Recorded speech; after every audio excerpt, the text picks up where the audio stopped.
ரஷ்யாவில் ஏற்பட்ட கடுமையான நிலநடுக்கத்தால் அந்நாட்டில் மட்டுமின்றி ஜப்பானிலும் சுனாமி ஏற்பட்டுள்ளது.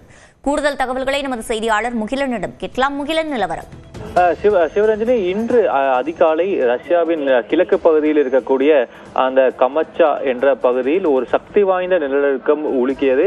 அது படிப்படியாக முதலில் 8.5 பதிவானது, பின்பு 8.7 இருந்தது, பின்பு அது 8.8 தற்போது உயர்த்தப்பட்டிருக்கிறது. இதனால் 4 நாடுகளில் தற்போது சுனாமி எச்சரிக்கையானது விடப்பட்டிருக்கிறது.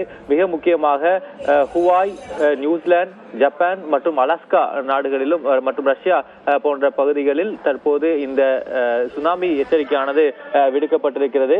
மிக முக்கியமாக ஜப்பான் பகுதியிலும் இந்த சுனாமி எச்சரிக்கையானது விடுக்கப்பட்டு ஹொக்கைடோ என்ற பகுதியில் அலைகள் சுமார் 30 சென்டிமீட்டர் வரை உயர்ந்து அந்த அலைகள் தற்போது அதாவது குடியிருப்பு பகுதிகளுக்குள் நுழையக்கூடிய ஒரு சூழலிலும் தற்போது இருப்பதாக தகவல் வெளியாகிருக்கிறது. இதுவரை ஜப்பானில் தான் அதிக இந்த சுனாமி எச்சரிக்கையானது வழங்கப்பட்டிருக்கிறது.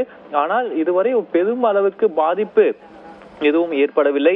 ஆனால் இந்த நிலநடுக்கம் நடந்த பகுதியில், குறிப்பாக செவர்வோ மற்றும் குலிஸ்க் என்ற பகுதி, ரஷ்யாவில் இருக்கக்கூடிய இந்த பகுதிகளுக்கும் பெரும்பான்மையான இடங்களில் அலைகள் உயரமாக எழுந்து அந்த மக்கள் அதிகமாக வசிக்கக்கூடிய அந்த பகுதிகளுக்குள் நுழைந்திருக்கக்கூடிய காட்சிகளை, அந்த ட்ரோன் காட்சிகளையும் தற்போது நம்மால் பார்க்க முடிகிறது.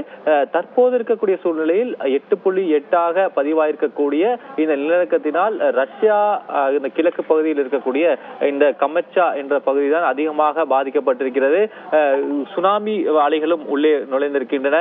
அது மட்டும் இல்லாமல் வீடுகள் பலரும் சேதமடைந்திருக்கிறது. அது தொடர்பான காட்சிகளையும் நாம் பார்த்து வருகிறோம். மிக முக்கியமாக ஜப்பானில் தான் தற்போது அதிக பதட்ட நிலை இருக்கக்கூடிய ஒரு சூழ்நிலையை நாம் பார்த்து வருகிறோம். ஜப்பானில் இருக்கக்கூடிய அந்த அனைத்து கடலோர பகுதிகளுக்கும் இந்த சுனாமி எச்சரிக்கையானது வழங்கப்பட்டு மக்கள் பாதுகாப்பான இடங்களுக்கு, அதாவது எவாக்குவேஷன் ஆர்டர்ஸ் என்று சொல்வார்கள், மக்கள் எங்கு அந்த கரையோர பகுதியில் இருக்கக்கூடிய மக்கள் பாதுகாப்பான இடத்திற்கு செல்ல வேண்டும் என்ற அறிவுறுத்தலும் வழங்கப்பட்டு அவர்களை அங்கிருந்து வெளியேற்றும் பணிகளும் தொடங்கிவிட்டன. மிக முக்கியமாக புகுஷிமா அந்த அணு உலையில் இருக்கக்கூடிய ஊழியர்கள் அனைவருமே தற்போது வெளியேற்றப்பட்டிருக்கின்றனர். ஏற்கனவே நாம் பார்த்திருக்கிறோம், ஜப்பானை தாக்கிய அந்த சுனாமியில் அந்த புகுஷிமா அந்த அணு உலை தான் கடுமையாக பாதிக்கப்பட்டது. அதில் அது பல பிரச்சனைகளையும் அது தொடர்ந்து அந்த விபத்து தொடர்ந்து பல்வேறு பிரச்சனைகளும் எழுந்தன.